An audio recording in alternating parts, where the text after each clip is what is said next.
Everybody, welcome to an action-packed hour of the Voxology podcast. We'll be lucky if it's an hour, but we have a lot to cover today. We have news, Voxology podcast news, and then we've got emails, and then we've got revelation. So we have a lot. And just to recap, Tim Stafford may have had the worst week of any member of our audience as he lost his computer really 2 weeks ago, right? Yeah, or 3, who knows? Tell us, just give us a glimpse of the fresh hell that you've endured for failing to have adequate backup. Let's qualify all of this first. Yeah, I don't know. I think we talked about it. I lost a lot. And a lot of time also. You never realize how much of your life runs through your digital devices until one of them decides to bounce out, and then you're like, "Oh, yep. Jesus I didn't said pay that. my bills last month." Right?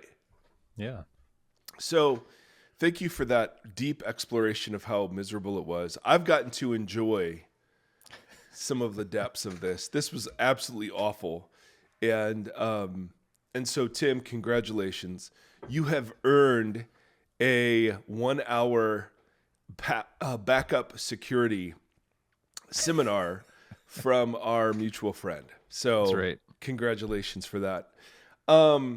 Ladies and gentlemen, first, I have to lead with this email. It's going to drive me crazy if I don't start with it. This gentleman writes, "Is there any chance that you blokes can stop sniffing into the microphones? It detracts so much from the quality of the content." Smiley face.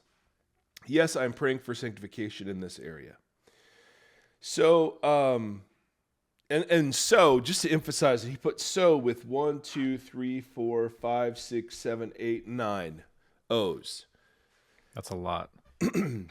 So is there any chance you blokes can stop sniffing into the mics? It detracts so that's S, right, with 9 decimal points from the quality of the content. And yes, I'm praying for sanctification in this area. Let me just throw this out here. First of all, I don't know the last time I was called a bloke, so I received that as a compliment. Secondly, Tim's cocaine habit has been tough to break. And so, It is. We have to give him a little bit of grace. Absolutely. Puts a pep in my step. Thirdly, I have had some respiratory horribleness for the last 2 or 3 weeks, and so I've been sniffing more than normal. What I will do, however, emailer, is I will now freshly clear my nose. Please keep this in.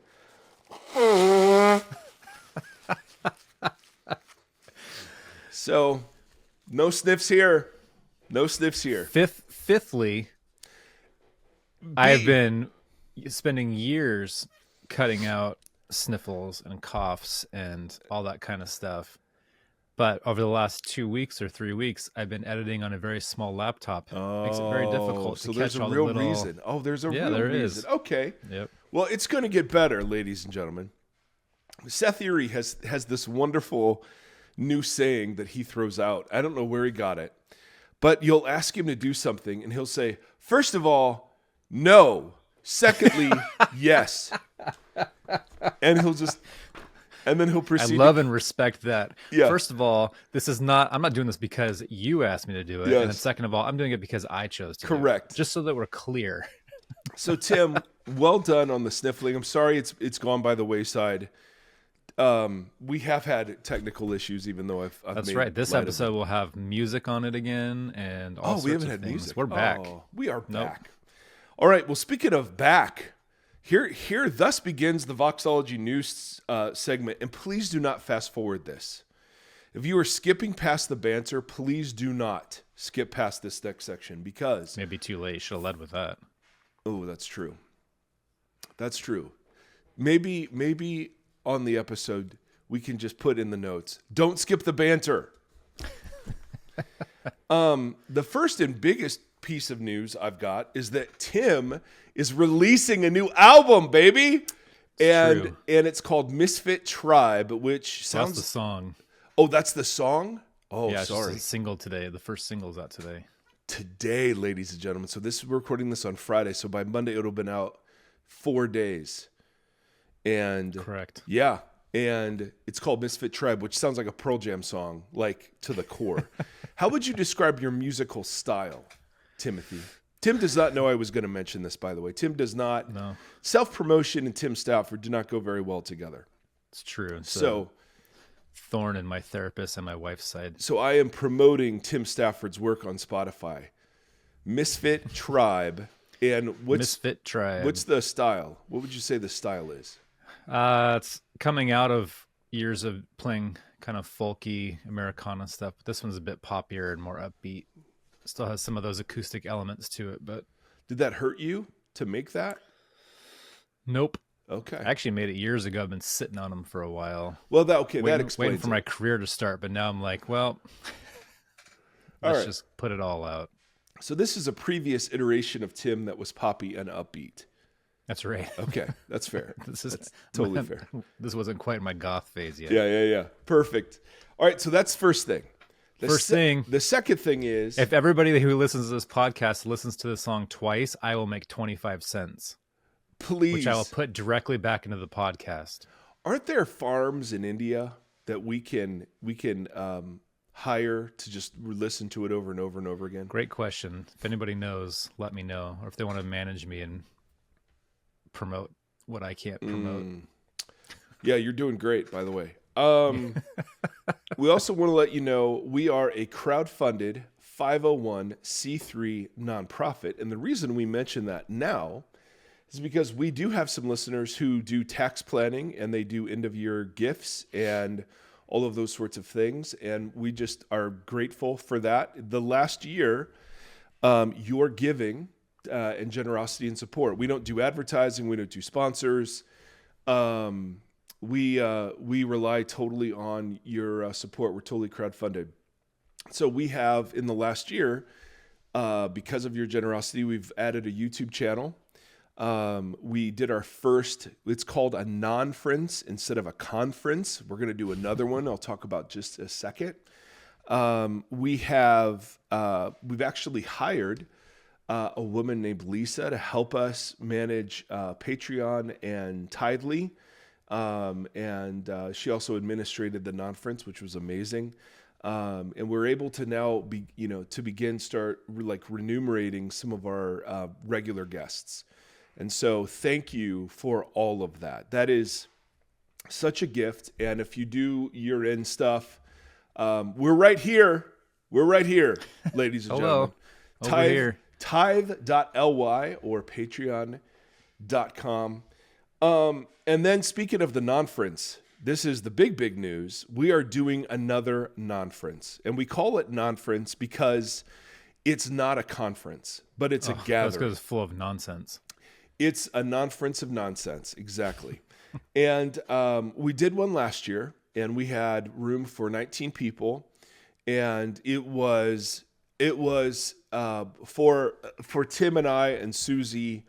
And on this side of it, it was one of the most meaningful things we've ever done. And then the feedback we got from the people that attended was similar. And so we have to do another one.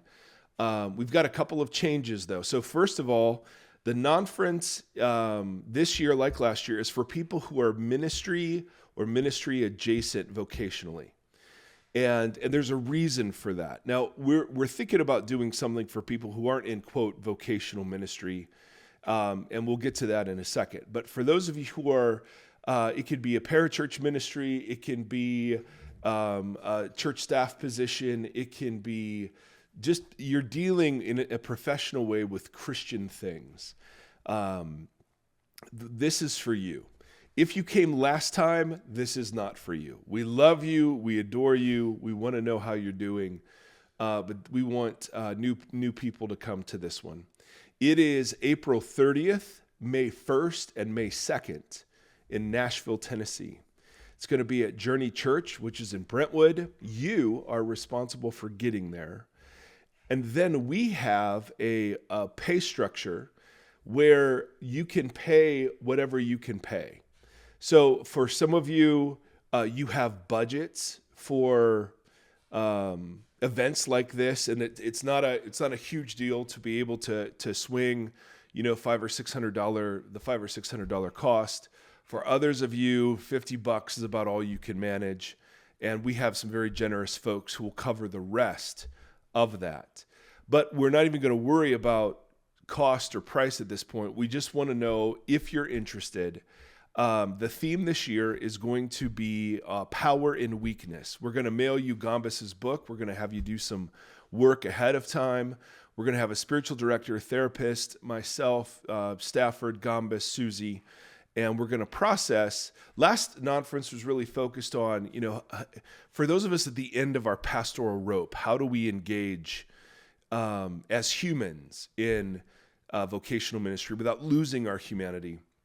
This time we want to talk just a little bit about how it is that we resist the pull to be a superhero. How is it that we live within our finite limitations? How is it that God designed us this way and meets us in this way? How can we actually design ministry efforts to reflect the fact that we're limited and finite, and then there are all these biblical promises about God residing in our weakness. And so much of the American church is about residing in our strength. And so we're very, very excited for this. We have room for around 20 people again. We want to keep these relatively small and intimate. And here's what we would like you to do. If you are interested and can make those dates, would you email us at hello@voxpodcast, or right? That's the email. Shoot. I felt so smooth doing this little announcement. Hello. You were just I'm moving going along there. hello@voxpodcast.com, which is our old, email address, but hello@voxpodcast.com. And then we're going to email you a questionnaire that we would like for you to fill out. Maybe do something all caps in the subject title so it doesn't slip through the cracks. Yes. Which is what? What do you want them to say in all caps? Non-friends. Non-friends. Yes. So email us, hello@voxpodcast.com. We will send you a questionnaire that's 3 or 4 questions that gives us a feel for your circumstances and whether or not we think that would be a good fit. Or you can just ask any questions, clarifying questions or whatever, because I don't want to take too much time to go over what it is that it'll be like. But it's a Tuesday, Wednesday, Thursday, and it's, I don't know, it was really great. So I highly recommend it. May 1st, 2nd, and then April 30th, if I put those in order correctly. So email us if you'd like more information or if you'd like the questionnaire to be considered. And again, it's going to be a pay what you can sort of thing. We'll come up with a precise cost, and if you're able to pay that, great. And if you're not, we have people who will help. So don't let that be an issue. And then we have gotten, over the last 3 weeks, we've gotten a significant uptick in email. And it's been amazing as we've sort of taken a little break, and we didn't plan on doing this. We were just taking a break from Revelation. We got into lament and disappointment with God and disorientation. I mean, you all have been so amazing at sharing your stories with us and how some of this material has hit you and helped you. And we're just absolutely, simultaneously thrilled that it was relevant and sorry that it was relevant. Right. Because some of these stories are just absolutely heartbreaking. And then we asked last episode for topics. What are some future topics? And our Facebook group really chimed in here. And I don't know. I don't think we have to edit any of these. Although there's one, let me put all comments in here, but these were hilarious. So the Ryan said, Mike and Tim asked for ideas for a future podcast series. Let's create a list of wrong answers only. And then he said, I will start a word study of all the names listed in the genealogies and numbers. So that's amazing. And then Someone wrote in the top sex positions from the Song of Songs. How to pass the time while stuck in a well or cistern. That is a deep cut from Barb. That was amazing. Tim's troubled tunes. Songs that Tim hasn't finished, which is funny. Legion. A list of modern applications of Deuteronomy 22, 9 through 11 prohibitions, like pineapple on pizza. So good. An authoritative expose on why God is the aliens. So that was from our bud Andy Laura. My brother, who both he and I grew up in Ohio and root for Cleveland sports teams. I'd really like a 261-part series on why God hates Ohio sports teams. And then we could do a bracket for the best and worst books of the Bible in a March Madness kind of style. So we thought that was wonderful and a great idea. We actually do have some real suggestions. And we have actually several. I mean, probably a dozen or so different topics have come in. I'm going to read two of the suggestions because these people gave us permission to read their emails in the email itself. And so these are just giving you a hint of some of the things that are coming in. Hello, Seth, Tim, and Mike. Again, that's the right order. In order of importance. For me, I would find it very helpful to dive deeper into discussions about prayer in the midst of deconstruction or reorientation. I know you've talked about prayer a lot over the years, and I've listened to all 432 episodes. Oh, my Lord, no wonder you want to talk about prayer. You need help. But it's still something I think is super important I struggle with. Throughout this journey, a few things have messed me up in this regard. One, it's knowing that we, as the church, are instruments of carrying out God's will, more so than God waving his hand and answering prayer miraculously. Combine this with the topic that God isn't in control in this present evil age, or at least not in control, in the way that we think. And that there are powers of sin and death and the principalities that are influencing seemingly everything. What's the point in even praying? Great question. I knew you would love this. I find myself focusing on prayers of thanksgiving, but something feels missing. I just read Skye's book, What If Jesus Was Serious About Prayer? It helped a bit. I would love your thoughts. Boom. So that's a great one. And we actually got 3 or 4 people asking about prayer. So I love that. Consider it done. My suggestion, and again, this is a totally different person. Hi, Seth, Tim, and Mike. Again, in order of importance. My suggestion for a new series is to talk about the misconceptions of Paul. Many pop Christianity teachers interpret Jesus in light of Paul, but what would it mean to interpret Paul in light of Jesus? What would it mean to get proper cultural context to Paul's first century Near East setting? That's great. I think that should be our new Gambas series. Yeah, that's a great idea. Yeah, so why don't we bring Gambas in for that one in a kind of a regular basis? So I'll reach out to him and get him scheduled, and we'll do some regular misconceptions of Paul stuff. The prayer thing too. We were talking a little while ago about doing a mini series on spiritual disciplines. Yes, and things that we've kind of taken for granted over the years, like communion, prayer, baptism, fasting, whatever. Yeah, all that kind of stuff, and kind of really getting into what the purposes behind those are, or why, the whys and the hows and the whats. Yeah, which I think would be kind of fun and helpful as people are coming out of deconstruction or disorientation. Yeah. Trying to reorient themselves. Yeah, absolutely. Or disorientation with 2 S's. So I was dissed too much. I was dissed too much on a track. Yo, oriented dis. Disability to get disbred. There you go. All right. Syndrome down. I think money up. After we do Revelation, I'm cooking up. I'm percolating, Tim. Yeah. On a series just about what it is to be human.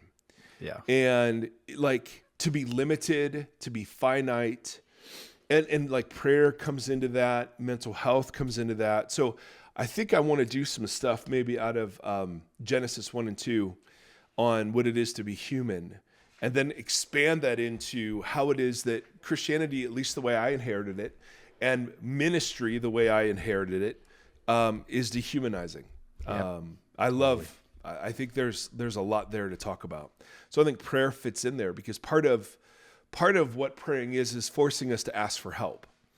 And why would God come up with a circumstance where we have to keep asking for things? He already knows All the it, disciplines kind of fit in there. Fasting, Exactly. That's a very human, physical. Yeah. Totally. So what I want to argue is that spiritual formation happens at the edges of us, at the places where our power sort of runs out and where we run into our limits. It's like a power and weakness. Oh, I mean, I'm just saying, bro. I'm just saying. So I think that's all our news. That's a lot of news. Oh, and by the way, Tim and I have talked about doing a non-conference that's a bit larger, maybe 30, 40, 50 people, that is for people who are not in vocational ministry, but for people who've been hurt by the church but don't want to give up on the church.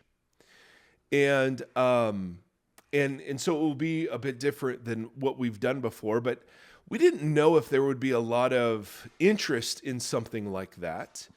And so if there is interest on your part for something like that, can you write an email to us that just says church hurt and at hello@voxpodcast.com. And if we get a lot of interest, I think that's something we could put together maybe over the summer. I also think it's important to distinguish that the non-conference is the main reason it's called a non-conference is because it's very opposite of any conferences you may have attended in the past. So even with the listener, with the non-vocational folks who have been hurt in church, this isn't going to be like a... Yeah, we don't bring in, thank you, Tim, we don't bring in speakers. We actually process as a group together. Yeah. We actually do some group therapy, and there are blocks of content, but it's not talks. Yeah. This is like wrestling as a group together around different things. Yeah. So it's very, at least from our previous experience, is very heavy, very emotional, and all in good ways of people really just leaning into each other. And so, yeah, it's a little taste of what we all want. As somebody who's gone to a bunch of Christian conferences in the past, just want you to know it's not. It's a non-conference. Yeah. All right. Got another email here that just sort of encapsulates some of what we've been talking about the last 3 weeks. Hey guys, just a note to say that the disappointment with God episode blew my doors off. So first of all, what a metaphor. Secondly, no. I had always struggled with the whole John the Baptist thing and Jesus' response to John's disciples. I've also struggled with the fact that the recipe for a satisfying life that I was taught in church was a lie tinged with moral and sexual prosperity messages, which I dutifully followed to try to follow the recipe. I find Jesus compelling and centering, but I no longer attend any church. It has been great. I have friends who are in various states of belief or disbelief, and we talk often. I'm not sure all the community talk around church is true. In other words, that community of believers is defined by membership in a group as beneficial or necessary. He's questioning that. At least it was never for me in the myriad of attempts I made with different congregations to attend and belong. I don't miss the judgment and self-questioning because the recipe failed that accompanied my attendance. The idea of following a recipe for a successful Christian life, I really resonate with that. Mm-hmm. Quite a change from the guy who went to a certain Bible college to be a pastor. I do have a problem with the season of life talk, as I feel like I've been in a particular season for over 30 years with no sign of any change or relief on the horizon. Mm-hmm. I think we often skip over people like Naomi, who lost her husband and sons and wanted to be called bitter. Mm-hmm. Equally, how about all the faithful Israelites who suffered and died through no fault of their own? Like in the book of Daniel or in some of the number stuff where somebody sins and the nation's punished. Perhaps we should take most of the stories of God showing up for people as the exception and not the rule. Perhaps that is exactly why they aren't in the scriptures, that the norm isn't all of this stuff. Yeah. So and this is what I thought was so great, what is the purpose of trying to be like or follow Jesus if it doesn't work out? Yeah. For me, my answer is tentative and tenuous much of the time. It's that the life of Jesus and his grace is beautiful to me. I can't imagine a world without grace, and I don't want to. So I still believe and hope, but I don't expect much except silence in the here and now. And that is almost I've ever gotten for my prayers. It sounds dark when typing it out, but oddly doesn't always land that way in my daily life. Yeah. Did I read this one already? I don't think so. I don't think so. I just remember that line, it sounds dark when I'm typing it out. And so if I read this one already, I don't know. But No, I think we would have unpacked it quite a bit, and I don't remember doing that. why follow Jesus if he doesn't help your life, quote, work out? Yeah, that's like a foundation. I love this question. I know you do. Well, because it unravels everything. These are those threads for me. Like, what is the gospel? What is salvation? What is mercy in light of all these things as we kind of unpack them? And I've found for myself, the answer is not what I was given growing up. The answers have been sometimes more confusing, but sometimes much larger. And so, it ties into so many of the things that we've been going through. It's a tough. Well, so how would you answer? This is your I don't favorite, know. This would be a really long, chewable question. I know, which is why I don't know how to answer it in a little succinct response. I have found Jesus to be compelling as the tandem of God and Jesus and what it looks like for the investment in humanity and what Jesus models through an idea. That's why I always ask those questions of like, Jesus was part of God becoming mortal, was part of it for him to experience, to have empathy for humankind, to really understand the depths of pain, of temptation, right? Like, look at the things that Jesus hits. They're like, he hits the human greatest hits. Yeah. It's like, what does it mean to be tempted? Well, I'm going to deal with that. What does it mean to be ostracized? Well, I'm going to deal with that. What does it mean to lose? I'm going to do that. Like, so he really hits the human, the real big ones. And then doubt, or whatever you want to call the garden, with his prayer of, if this can, if this cup can pass, like, he really hit all those human things. And so I find that if he is the model, we focus on like this sinless, like, well, God was sinless and da da da da. It's like, what does that actually mean? And then what would be the point of it? Right. Like, so I think this question for me is at the root of the reorientation, if you want to use those terms of like, really, what is the point? And if the point is just like join the club for grace and good times, well, as this emailer has shown, that's not the case. Yeah. So there is something to, watching the devastation in Israel and Palestine, like, I'm on a daily basis wrestling with goodness and grace and what is the point and what is happening and why and how does God sit by and watch this happen? But there's no direct answer for it, but there is, like, it provokes me to ask larger questions about what is the purpose of this human experiment and what is our part within it. And so those aren't answers, but they're just like those questions that listener was asking are the ones that provoke me forward. Totally. Not backwards. Like I find these kind of questions, and I know this is not the case for everybody, but I find these kind of questions encouraging because they do push me out and up rather than back. Further up, further in. C.S. Lewis. That's right. Yeah, I love that what this gentleman took from that piece of content was, yes, here are people that followed the recipe and it didn't work out. Mary, you're going to be Mother Messiah and a sword is going to pierce your own soul. Jeremiah, you're going to be a prophet to the nations and no one's going to listen. Moses, you're going to lead people to the promised land and then die within sight of it. David, you're going to solidify Jerusalem as the home, my home, but you can't build the house for me that you want to build for me.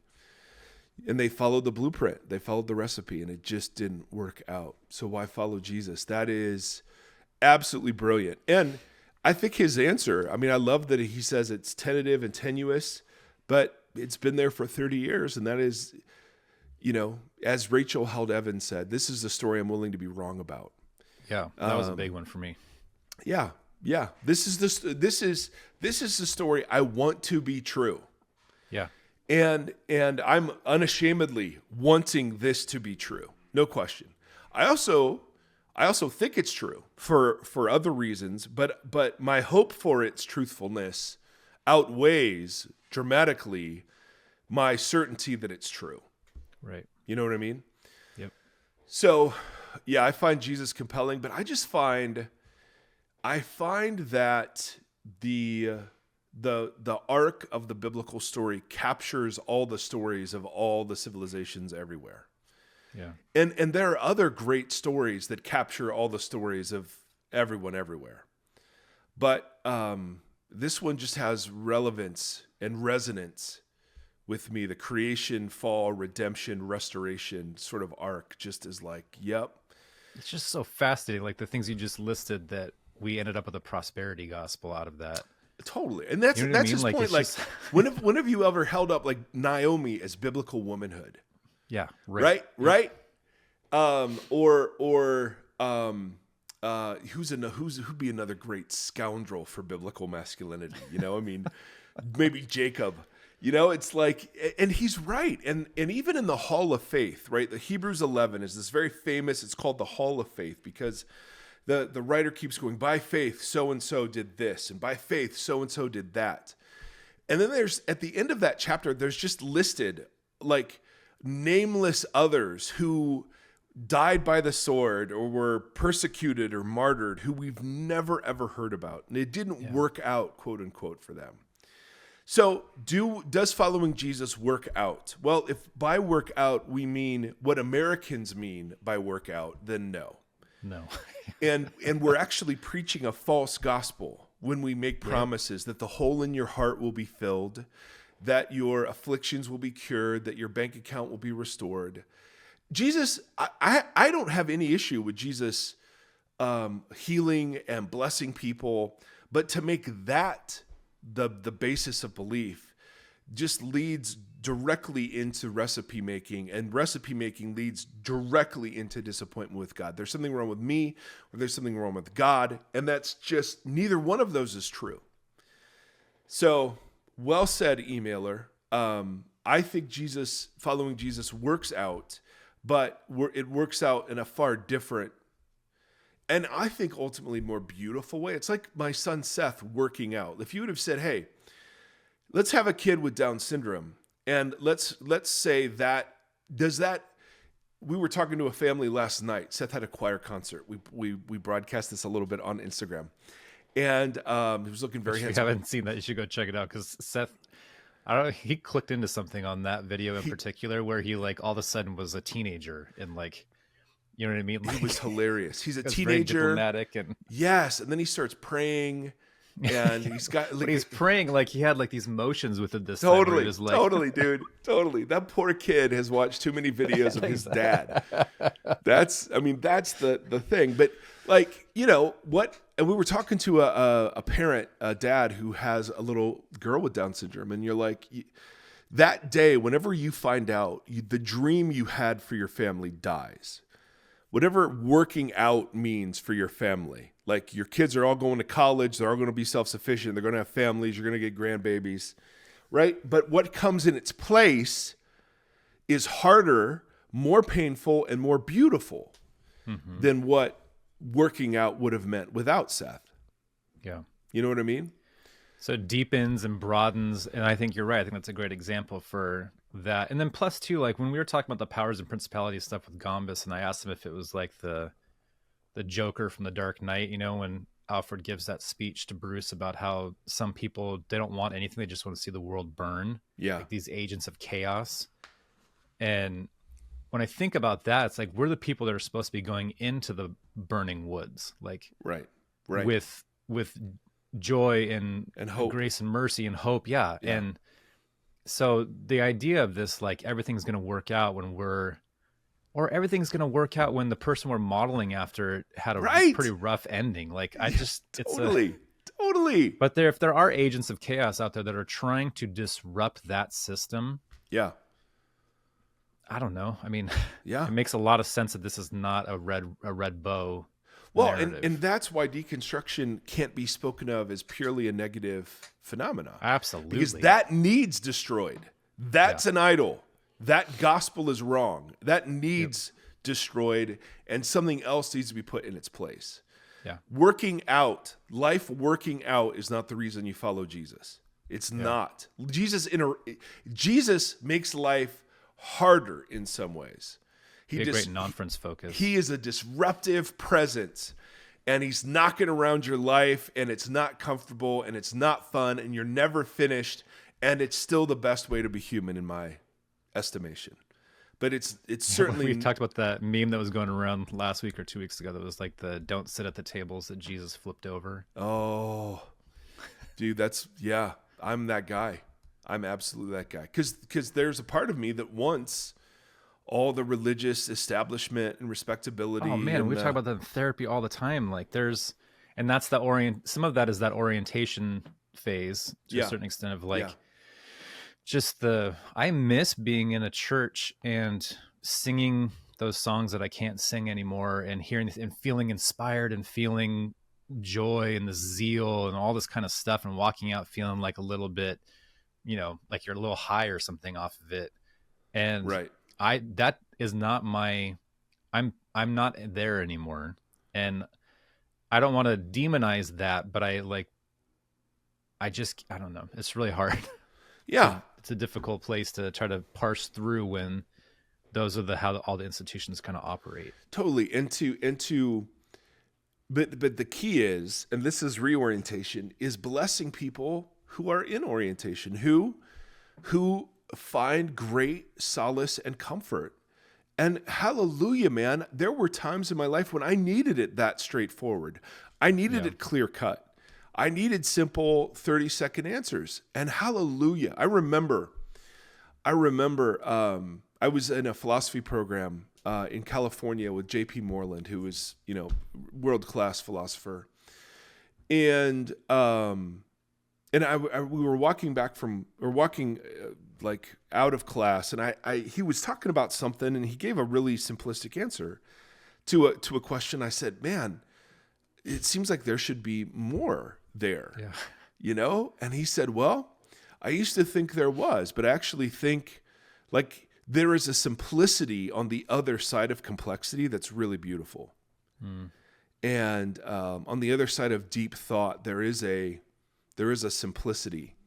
And some of the best thinkers I've been around have that ability to, whether it's N.T. Wright or Dallas Willard or J.P. or others, have that ability to just sort of, they'll say something that maybe a person in orientation would say, but what's behind it are miles.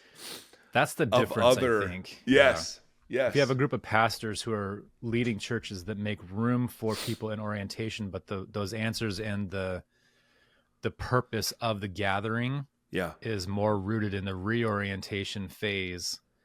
I just feel like a lot of them are rooted in the orientation phase. Sure. That's the predominant note is orientation. Or it'll be orientation around something other than Jesus. So it'll be orientation around a partisan agenda, orientation around a prosperity promise, orientation around, whatever. And I just sniffed. I'm so sorry. Tim, you got to catch that one. I know. All right.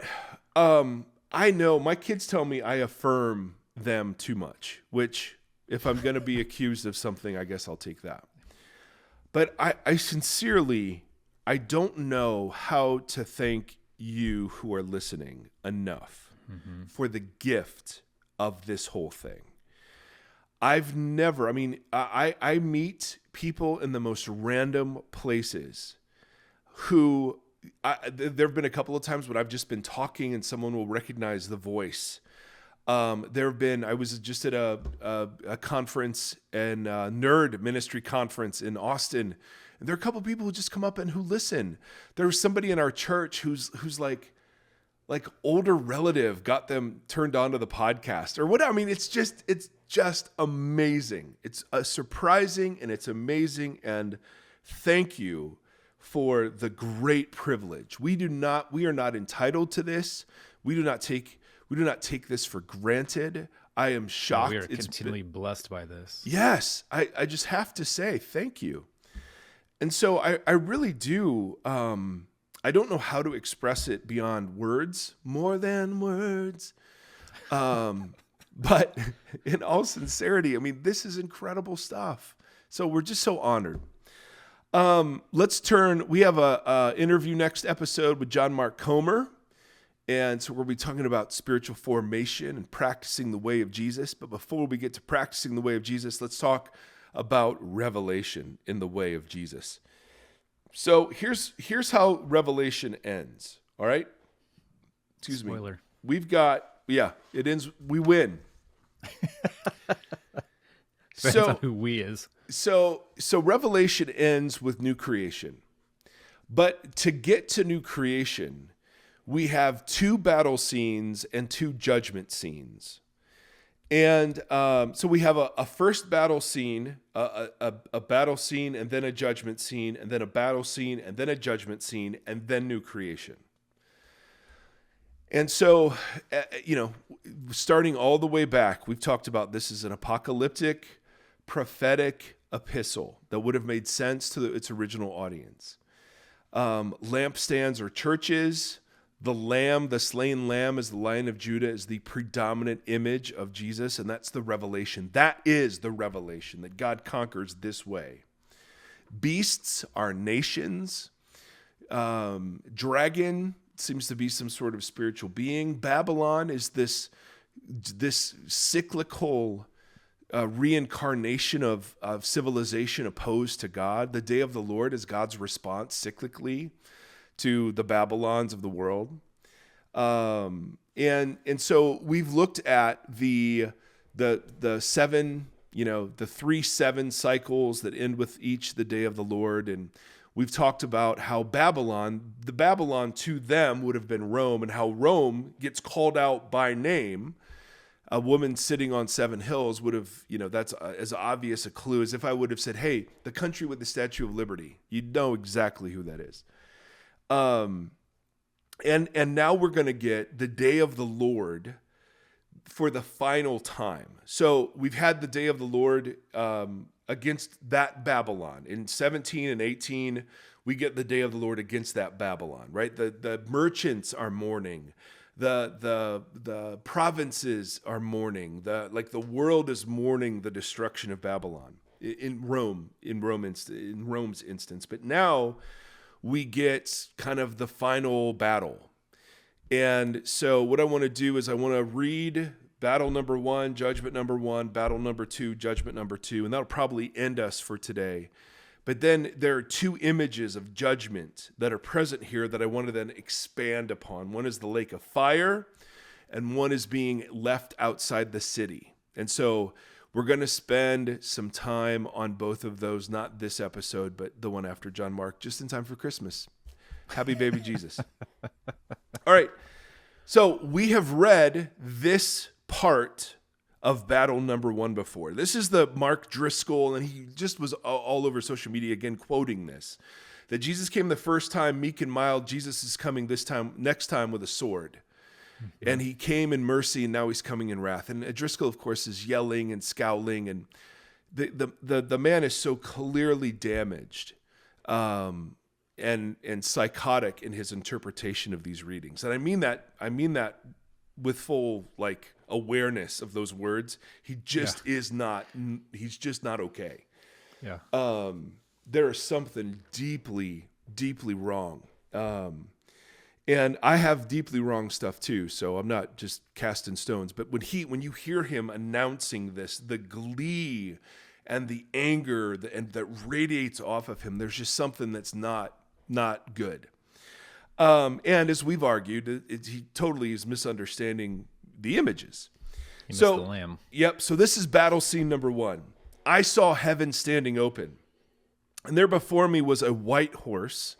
White this whole time, right, is symbolic of the work of Jesus. Purity, righteousness, whose rider is called Faithful and True. So we're talking about the Messiah here. With justice, he judges and wages war. So he's waging war with justice, which is interesting, an interesting image, right? It's justice that he's loosing upon the world. His eyes are like a blazing fire from Daniel. On his head are many crowns. We've seen this all over the place in Revelation. He has a name written on him that no one knows but he himself. He is dressed in a robe dipped in blood, and his name is the Word of God. Now, every other instance of dipped in blood is Jesus' blood. So this is Jesus who's already bloody before the battle. Right. And notice, even though there's like gruesome imagery here, there's no fighting that takes place. Like there's no actual fighting. The armies of heaven were following him, riding on white horses and dressed in fine linen, white and clean. Now, who are the armies? Well, they're the martyrs. These are the people who've been standing around the throne saying, Lord, how long are you going to let this go on? And this is when the Lord says, enough. Evil will be done. But this army doesn't do any fighting, interestingly enough. Coming out of his mouth is a sharp sword. Now, obviously, this is metaphorical. It's based on Isaiah 11 and Isaiah 49. And it stands for his words. A sharp sword with which to strike down the nations. And then we quote Psalm 2. He, the promised one, will rule them with an iron scepter. Then we get another verse from Isaiah. He treads the winepress of the fury of the wrath of God Almighty. On his robe and on his thigh, he has this name written, King of Kings and Lord of Lords. So you've got a figure whose robe is already dipped in blood, who comes speaking truth and justice. And that's his only battle. And clearly this sword is metaphorical. I saw an angel standing in the sun who cried out in a loud voice to all the birds flying in midair, come gather together for the great supper of God, so that you may eat the flesh of kings, generals, and the mighty, of horses and their riders, and the flesh of all people, free and slave, great and small. In other words, justice is coming for everyone and to everyone. And this supper of wrath is contrasted with the supper we're going to see in Revelation 21 and 22, which is the marriage supper of the Lamb. So we're getting a series, excuse me, RSV says thank you. We're getting a series of contrasts between Babylon and New Jerusalem, Babylon's destiny, which is destruction, and New Jerusalem's destiny, which is the eternal city of God. Then I saw the beast. The beast. Now, again, this is a nation. And the kings of the earth and their armies gathered together to wage war against the rider on the horse and his army. Now, again, we're so tempted to read this literally here. But the beast was captured, and with it the false prophet. Remember, there were two beasts. One that was military, one that was cultish. So now one is called the beast and the other is called the false prophet, but they're both beasts. But the beast was captured, and with it the false prophet who performed signs on its behalf. With these signs, he had deluded those who'd received the mark of the beast. What was the mark of the beast? It was allegiance. It was the anti-Shema. Right? It was something, when the Shema is written on your forehead or your wrist, it's allegiance to God. When the mark of the beast, the whatever, that could be manifest in a lot of different specific ways. Yeah, but that was allegiance. A whole allegiance. long thing. I think the episode's even titled something along those lines of going through. We did a whole thing, yes. And, yeah. But it's not credit cards or something like that. It's allegiance to empire. So with these signs, he deluded those who had received the mark of the beast and worshipped its image. Now, the beast and the false prophet were thrown alive into the fiery lake of burning sulfur. What does it mean for a beast who is a nation to be thrown into the fiery lake of burning sulfur? That's a question we're going to wrestle with in a couple of episodes. And we're dealing with symbolism here, ladies and gentlemen. Again, I even as I'm reading this, I keep wanting to envision what this is going to look like. Right. You know, I look up and see, here's Jesus, and he's got a sword coming out of his mouth, and then there are birds feasting on everyone's carcass. Yeah. Right? And then he picks up an entire nation and throws it into a lake of fire. Yeah. And maybe here the beast is the spiritual personification of empire. Maybe it's a spiritual being at this point. I don't know. But every reference to beast up until this point has been nation. It's straight from Daniel. Now, so battle number 1 is this battle in the second part of 19. And then notice this ends with the 2 beasts thrown into the fiery lake of burning sulfur. The rest were killed with the sword coming out of the mouth of the rider on the horse, and all the birds gorged themselves on their flesh. Okay? It's nice. I think Jesus wins that one quite handily if we're keeping score at home. Now, here we get judgment scene number 1. And I saw an angel coming down from heaven, having the key to the abyss. All right, so we've met the abyss before. A synonym for that is the sea. Remember, the beast comes out of the sea. This is treading on Genesis imagery. And holding in his hand a great chain, he seized the dragon, the ancient serpent, who is the devil or Satan, and bound him for 1,000 years. He threw him into the abyss and locked and sealed it over him to keep him from deceiving the nations anymore until the 1,000 years were ended. After that, he must be set free for a short time. I saw thrones on which were seated those who had been given authority to judge. And I saw the souls of those who had been beheaded because of their testimony about Jesus and because of the word of God. They had not worshipped the beast or its image and had not received its mark on their foreheads or their hands. They came to life and reigned with Christ 1,000 years. The rest of the dead did not come to life until the 1,000 years were ended. This is the first resurrection. Blessed and holy are those who share in the first resurrection. The second death has no power over them, but they will be priests of God and of Christ and will reign with him for 1,000 years. Now, at the end of battle scene number 1, the 2 beasts are thrown into the fiery lake of burning sulfur. Then a judgment scene arrives, and we have this Satan, this dragon, being cast into the abyss from whence he came for 1,000 years. And simultaneously to those 1,000 years, those who were martyred are now vindicated and stand in judgment over the work of the beast. Now, the questions here are legion, because we have another battle scene where the dragon is unleashed, and then he raises another army, and then we have another day of the Lord scenario, and then another judgment. And so the question is, hey, are these sequential? And obviously the Left Behind folks say yes. There's a battle called the Battle of Armageddon. Then there's the millennium, which is a literal 1,000 years where Jesus comes and reigns over the earth. Then Satan is unleashed, and we have another battle. Maybe that's the Battle of Armageddon. I don't know. And then we have the final judgment. Or, and this is so weird that this book has been confusing for people. I know, shocking, right? Or, and this is my view, that we're seeing the same event from different perspectives, the way it's been true the whole time. Remember, in apocalyptic literature, the numbers are all symbolic.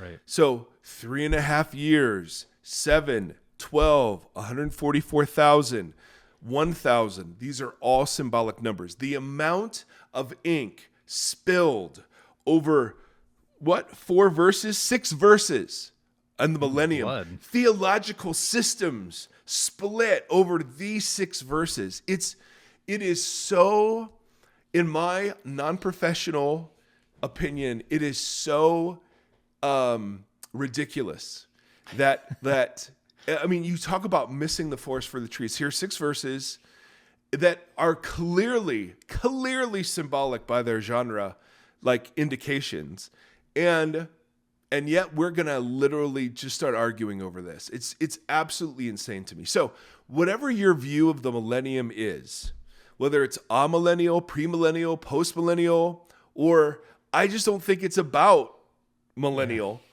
Any of us that would make this a litmus test, I mean, we're preaching false. It's just not. It's 6 verses. And the fact that we know more about that and the rapture and the Antichrist, which aren't even in Revelation, just says how jacked we are. I mean, so really, wild. And this is me too. I mean, I swallowed this when I was in college, man. A book came out. It wasn't Late Great Planet Earth, but it was a book like that. It was about how prophecy was going to come true. And I was totally swept into it. Loved it. Well, yeah, it's all mysterious and yes, break the code and yes. I just like before we talk about this in 2 weeks, like some things that I think that I'll be wrestling with are, what does it mean to unleash justice? So what does justice mean? Yeah. And what does that mean within that, outside of our normal responses, and then also within a highly symbolic text? Yeah. What does that look like? And when some of those things are bound up, what does judgment look like in tandem with justice? Yeah, just wait. And so I think those are interesting things to wrestle with. I was thinking about this with, I worked in the prison I've talked about a few times, and there was one guy there who I don't remember if I told his story or not, but just real briefly, he when he was in high school, African-American guy, in the 80s, he said that he wanted to go to college. The admissions counselor told him he wasn't college material. Oof. He ended up selling drugs. He wanted to go and get an education, was denied that, fell back on the streets. Long story short, he was at a drug deal that went bad, and his wife was shot, and he went to prison for life for being an accomplice. He didn't shoot anybody, but he's been in prison for 30-something years. Daughter raised without a mother or a father. And when I think about evil and justice and some of those kind of things, and how we normally quantify what is evil and what should be judged and why, there's often within human stories such much more complex things that lead people to bad places. And so as I think about what it means for justice to be unleashed as a weapon, or however you want to define that, to take a second to broaden, what does justice actually look like in the lives of people who I have characterized as, or people that I've othered for whatever reasons. Yeah. So before we even get to that conversation, I think that's an interesting thing to wrestle with over the next couple of weeks. Yep. So, and we will, that's what's coming. So battle scene number 1, the beasts are thrown into the fire. Judgment scene number 1, the dragon is thrown into the abyss. Here's battle scene number 2.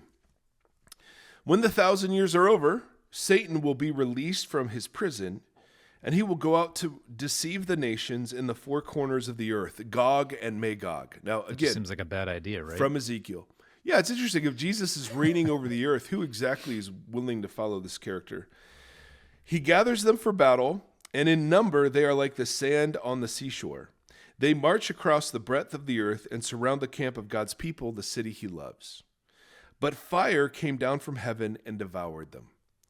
And the devil, who deceived them, was thrown into the lake of burning sulfur, where the beast and the false prophet had been thrown. They will be tormented day and night forever and ever. Now, it's fascinating. We're going to read about some people who get thrown into a lake of burning sulfur, but it's never said that they are tormented forever and ever, day and night. Only these 3. But again, what does it mean? What does it mean for the spiritual being, the devil, some nation, some Babylonian empire, and the religious cult that sort of propped it up? What does that mean? I have no idea. So that's battle scene number 2. Then we're followed by judgment scene. Then we're followed with judgment scene number 2. Then I saw a great white throne and him who was seated on it. Man, that is dripping Old Testament imagery. The earth and the heavens fled from his presence, and there was no place for them. And I saw the dead, great and small, standing before the throne, and books were opened. Now, this is straight from Daniel 7, which we've read before. Like literally, this is John telling you what you read about in Daniel 7 is now happening again, but for the final time. Another book was opened, which is the book of life. The dead were judged according to what they had done, as recorded in the books. The sea gave up the dead that were in it, and death and Hades gave up the dead that were in them, and each person was judged according to what they had done. Then death and Hades were thrown themselves into the lake of fire. So how does the realm of the dead and death itself get thrown to the lake of fire? Great question. The lake of fire is the second death. Anyone whose name was not found written in the book of life was thrown into the lake of fire. All right, so we've got battle scene number 1, Jesus with a sword coming out of his mouth, 2 beasts thrown into the fiery lake of sulfur. Judgment scene number 1, the dragon who's behind all of this gets dragged into the abyss for 1,000 years, while the vindicated martyrs reign with Christ. Judgment or battle scene number 2, he's loosed after 1,000 years, and boom, we have another battle in our hands, and fire comes out of heaven and devours. Again, Old Testament image. Now, the Satan is thrown into the lake of burning sulfur. So we've got the Satan, the beast, and the false prophet, beast number 2, are in there. Then we have judgment scene number 2, which is everyone gives an account for what they've done. And death and Hades itself are judged and thrown into the lake of fire. And then anyone whose name was not found in the Lamb's Book of Life was thrown into the lake of fire. So what does all of that mean? So we've got two pictures of judgment. Now we haven't met the other one yet, which is outside the city. When we get to the new creation stories, we're going to read a couple of times about people being left outside the city. And again, this is where we can't push what is clearly symbolic and imaginative to into these literal places. It's just that's not the kind of literature we're reading. The literature we're reading simply says this: Jesus will return and all opposition to him will cease. Even in the spiritual realm, all the evil will be destroyed. And the lake of fire image is a lake of, like, that's an image of destruction. That's what we're going to see in a couple of weeks. It's not a lake of perpetual torture. It's an image pulled from the Old Testament that speaks of something that has been destroyed and is done. And the smoke that's rising is a testimony of its destruction. Well, what does fire usually symbolize in the Bible? Well, in the Old Testament, it's presence of God. Yeah. But it's like you think through them, they're like that, or revelation, or purification. But lake of burning fire is a Daniel image. That's where we read it. There's a lake of fire coming from the throne. Right. So again, here we are at Daniel again. So we'll pick up next episode with Daniel, and here's a throne, here are books, here's judgment, here's a beast, here's a lake of fire. And so Revelation is the image of that happening to Rome in a historical sense, but also in an ultimate and cosmic sense, that before creation gets remade, there has to be an accounting. And, I look at it, I don't know what it will be like. I definitely don't think it's like God will play a VCR tape of all of your sins in front of the billions of people that have existed in the world. Wow, that would be embarrassing. But do you remember in WandaVision, a couple of years ago, Wanda Maximoff, Marvel superhero turned trauma victim, she's so powerful, she created a world literally of her own making. And there comes a point when, and it's all illusion, although it involves real people and real scenarios and real things, they're following her imaginative sort of path for them. And there comes a point when like her illusion just gets wiped away and you see what's real. And I think that is one of the most compelling pictures of judgment. That's where the light is used. Like light and fire are used of judgment too. It's not just purifying, but it's exposing. Right. So I don't want to go too far into that, but because Lake of Fire is going to take us a couple episodes to get through. Because obviously this is where, when I talk to people and they push back on hell, these are the passages they go to. Totally. Revelation 14, Revelation 20.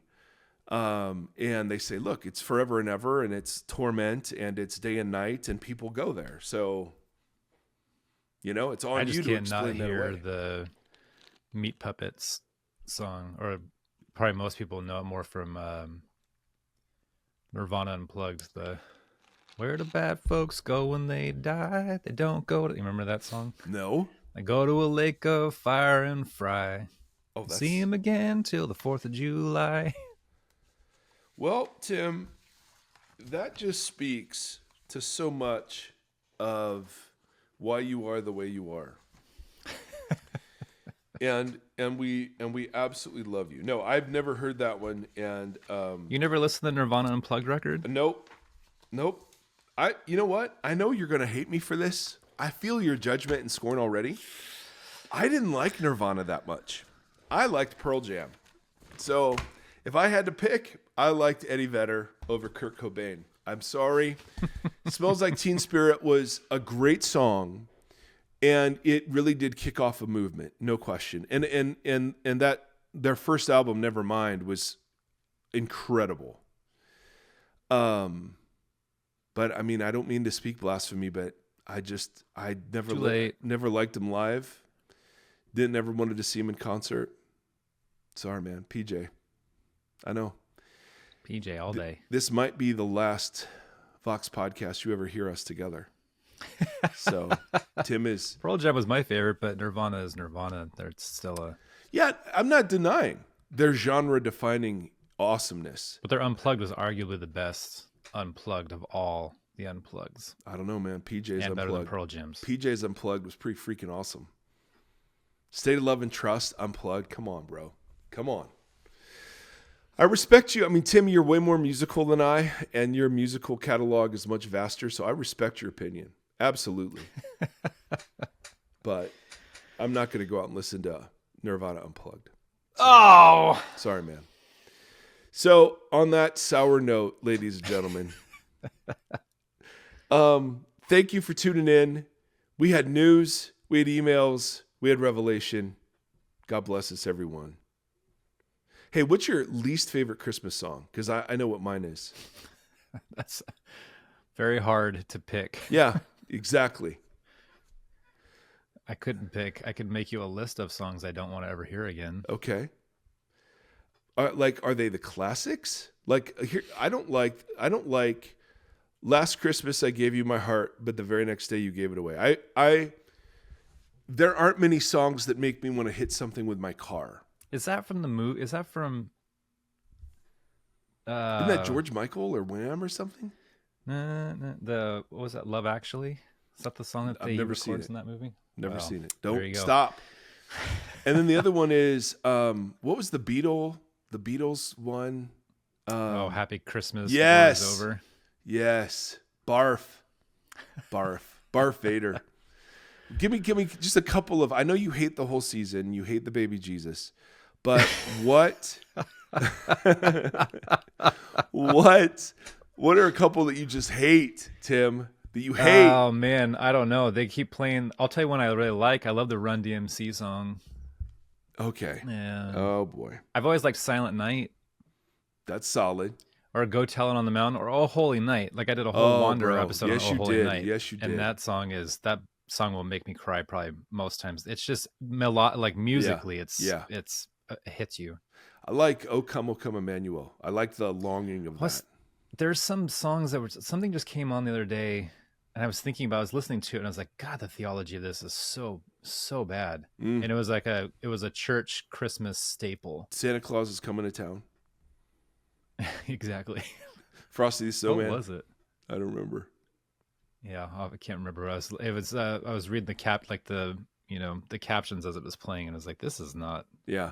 I don't think this is appropriate to sing. That's, anyway, I don't know what brought that up. I was just looking at your face going, I bet you hate Christmas like this. Oh man, I'm going to a Christmas party tonight. Oh, so it's after this, so it's a charcuterie. Everyone has been assigned a different charcuterie board, and ours was Les Incompetents from Home Alone, when she's like, "You're what the French call, you don't know Home Alone either." I've never watched it. Shut your mouth. No. Oh my gosh. Okay. No. Well, or 2 or 3, or how many are there? The first one's really the only thing that matters. Okay. No, I've never watched. Oh my gosh, it holds up. It's a wonderful film. You should watch it. It's a wonderful right now. film, really. Yeah, it's a wonderful film. You're going to call it a film? Yeah. Well, then the rest of my explanation for our charcuterie board will not make sense. Oh, so sorry. Because you were like quoting French to me, and I'm like, I don't even know what that is. I'd bring olives and cheese, probably. Well, we figured everybody's going to be doing that because that's a normal charcuterie. So we're like, I was trying to think of, for Home Alone, for that scene, he's upset. It's before he gets left home alone, and he only likes cheese pizza, and everybody else cheese pizza. Oh man! And it causes this huge fight. So I got these little cheese bagel pizzas. I'm making a charcuterie board of cheese pizza and Pepsi with that French name. Nice. Okay, that's smart. Yeah, and I got some. I'll send you a picture of my outfit for tonight because it's pretty good. Okay, so you like Christmas? You like the baby Jesus? You're going to a Christmas party? Yeah. Okay. All right. Will you have fun? Probably. I mean, it's all good friends. Yeah. I don't know how fun because it's Christmas. That's an important distinction. That's good. That's a good point. That's a great point. All right. Sorry about that last 6 minutes there, guys. I don't know what happened. All of a sudden, I forgot. Everybody just blast Mike on Home Alone and Nirvana. No, it's fine. It's fine. You can't. Listen, I'm old. I'm cemented, and I'm good. Yeah, I like Gen X, which is Home Alone and Nirvana. I like Pearl Jam, and I like A Christmas Story, or The Christmas Story, whatever the Cleveland one is. Did you watch the new one? Heck yeah. Dude, it actually wasn't as horrible as I thought it was going to be. I actually had just a little, because they filmed the original one in Cleveland, on Cleveland Street, or was it? I don't remember. It was, but I thought they filmed it in Ohio, and I think it's an actual house you can go to in Cleveland. And that was my childhood, like not that far back in the 30s and 40s, but like with that movie. Christmas was just magic. I mean, and you would just have all the things in the snow, and you'd be dressed and bundled so tightly you could hardly walk. And if you fell, I mean, it was just great. So I've always loved that one. No one else likes it. You've never seen Home Alone. I haven't. Tim, this shouldn't surprise you, dude. You have such a cultural, pop culture catalog in your brain. Yeah, but this isn't like a deep cut. You're constantly throwing stuff out, and I'm missing it. I don't even know these are references. Oh, I just do this for me. And then those 2 listeners out there. There are. I got you. Yeah. Oh, we're still recording. All right. Yep. Well, that's what Tim and I talk about. Until next time, friends. I gave you my heart. The very next day, you gave it away. This year, to save me from tears, I'm going to give it to someone special, Tim Stafford. Where do bad folks go when they die? By and by. Go to heaven where the angels fly. 4th of July. They go to a lake of fire and fry. Oh. We'll see them again on the 4th of July. Amen.